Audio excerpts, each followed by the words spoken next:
for Windows Phone 7. Developers can expect the first payout of sales to date to take place in February. That's February 2011. And this is what the commenter says. With so much data outstanding about Windows Phone 7 marketplace health, there's still no word on how many devices have sold. The developers are apparently having issues with their demographic reporting. I'm betting any number of third-party developers are biting their nails, waiting to see whether their leap of faith pays off.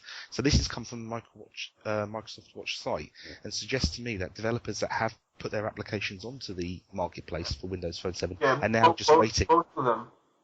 Yeah, are now just waiting. Two of them, yeah, and now waiting till February to get their returns to find out how many they've actually sold.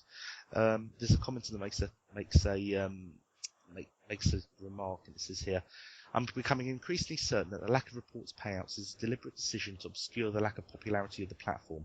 The last thing they need is the first wave of developers to say, gee, Visual Search ranks my app at 305, and I have 30 downloads. So outside the top 10 apps, no one is making more than £50 a month. That's in relation to the developers on the Windows Phone 7. And it does make you wonder when we've had so little from Microsoft who, in my opinion and my experience, tend to gloat at the first chance they get of any great sales and great successes. If you look at the Kinect. You have to remember what the platform is. Partly, I'm not sure how the developers actually access the platform or the APIs, but the platform itself is heavily based on Silverlight or on what's it called? Foundation layer. Sorry, WPF is Windows Presentation Foundation or something like that. It's based on a dead or virtually dead technology, which is the whole stack of Silverlight, which Microsoft has pretty much phased out as far as the web is concerned. And the only reason it left something going is because of this phone.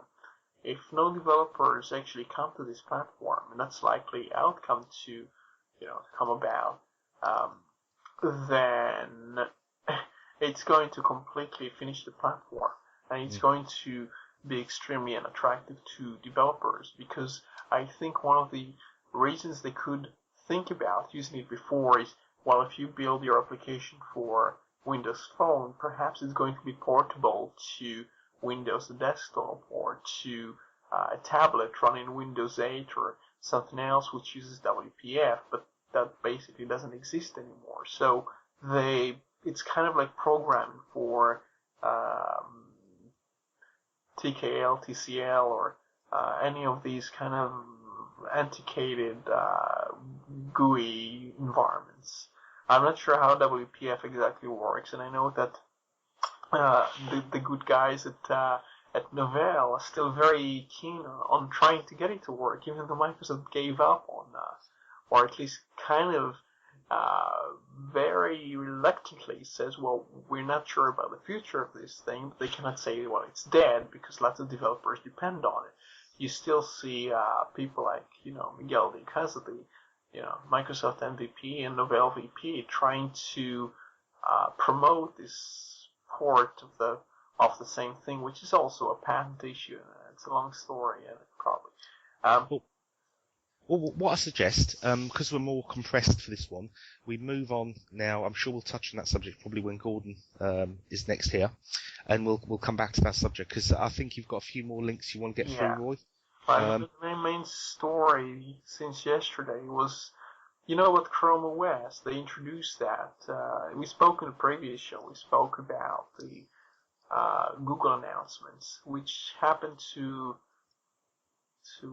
actually it's about 2 weeks ago, or a week and a half ago, when WikiLeaks, the whole, that was all the rage in the news. Google had these kind of a conference or event or announcement fest or whatever you might call that, and they introduced lots of products, and one of them was Chrome OS, and this was one of the first times they sent out test units of the integrated platform, not just the operating system, but the operating system plus the hardware, which is kind of tied to it, kind of in the Apple sense. It's very much integrated, and I don't quite like that. I think it's kind of dangerous to how we provide choice to people. But anyway, lots of people are talking about that because Google is putting lots of marketing effort into this thing, and they probably have lots of power, lots of brand power, and lots of subsidies which they gain through things like the services that they put on the platforms, they can put it on lots of OEM machines. So they probably will manage to sell lots of these things, even to businesses to a certain extent. But one of the things that happens now is Charles Arthur from The Guardian. He spoke to Richard Stallman as he did before, trying to get some opinions from Stallman himself about the platform.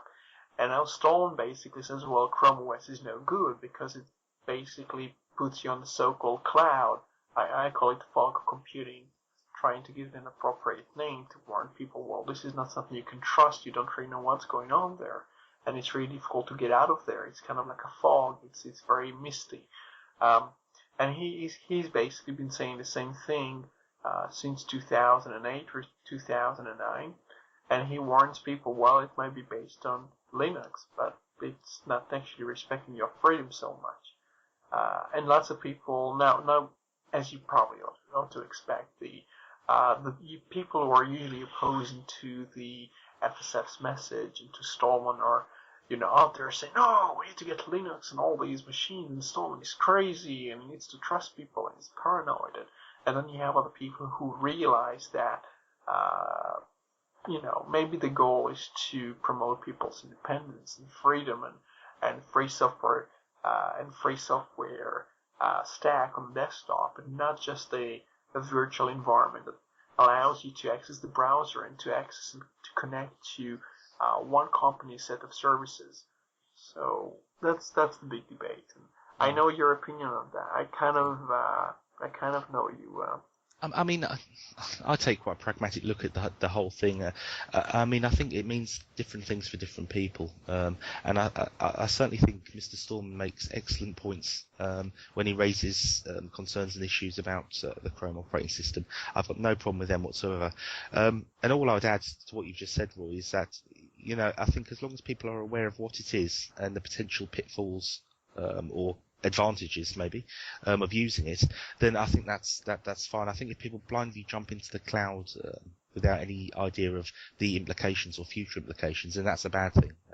But I think certainly when I go away to stay with parents, I can take my family over Christmas period to stay with my parents, I'm going to be using a netbook and mainly I'm going to be using a browser, and if my internet connection was to go down over the Christmas period, that netbook would be just as much rubbish. It would be complete junk to me, because all the applications, all the facilities, all the services, for me, are all requiring an internet connection. And the mention about people using Google Docs and similar, but certainly when I take this netbook away, all my documents, as it were, will be public information anyway, because they'll be on the TechBytes website. So people will be able to see all my work anyway, so I've got no security or any sort of concerns there. But I think it's horses for courses, and I think as long as people are aware of the implications, then we can look at it. So we can look at it like that. I think I'll tell you what is unfortunate though, Roy, and that's the timing, because of course with WikiLeaks hitting the papers and all the stories surrounding that, I think anybody who's trying to release a product at the moment is going to have a pretty hard time getting their story across over the top of the news that's about WikiLeaks. So it's probably very unintentionally very, very bad timing for anybody. You want to say something about that? Because maybe some people don't know what you're specifically referring to. Oh, what? Sorry, in regards to WikiLeaks? Yeah. Or I mean, I'm sure I'm talking to people who you can't help but to have seen this, and we've had today Mr. Assange has got his been granted his bail, which obviously the people who put up his surety have. I'm not sure that's the main the issue at the moment. I think we're talking about especially the Amazon situation and the hosting. It has, I don't really want to talk too much about WikiLeaks for obvious reasons, because we can start talking about things which aren't related purely to technology, but. One thing that happened is when Amazon basically pulled WikiLeaks out of the cloud or out of the hosting arena, which is supposed to be available to all the people who would access the WikiLeaks website as soon as they posted the cables. They were expecting millions of people to access that type of thing, and the hosting that they had in Sweden probably wasn't sufficient in terms of capacity. So they put it on the cloud in Amazon, expecting perhaps some attacks on the site to be, they needed to endure some attacks. But Amazon basically